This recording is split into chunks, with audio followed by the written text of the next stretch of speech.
জীবনে মায়ের চেয়ে কেউ যদি তোমাকে বেশি ভালোবাসে তোমার মনে হয় তাহলে তুমি বোকা। আর বাবার চেয়ে কাউকে যদি বেশি আপন লাগে তাহলে জেনে রেখো সেটা হলো ধোঁকা। কারণ বাবা মায়ের চেয়ে কেউ কখনো তার সন্তানকে বেশি ভালোবাসে না।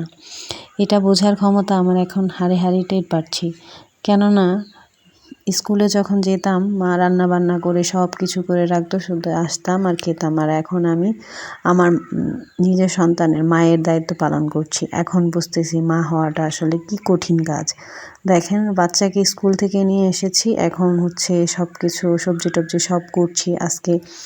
আজকে আমি আর রান্না আপনাদেরকে দেখাইনি, কারণ প্রতিদিন তো আমার রান্নার ভিডিও আপনারা দেখেন। আজকে আমি দেখাচ্ছি আমার যে সবজি রান্নার আগে যে কাজগুলো থাকে, সবজি কাটা, মাছ কাটা, এগুলা হচ্ছে আমি আপনাদের সাথে আজকে শেয়ার করছি।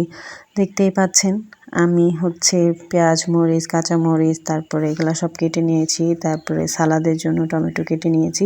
এখন হচ্ছে কিছু ডাটা না, লাউ শাকের লকলকা যে ডাটাগুলো থাকে ওগুলো আমি এনেছি। ওগুলো আমি আজকে নলা মাছ দিয়ে রান্না করব। আর হচ্ছে রাফসানের জন্য একটু মুরগির মাংস রান্না করব।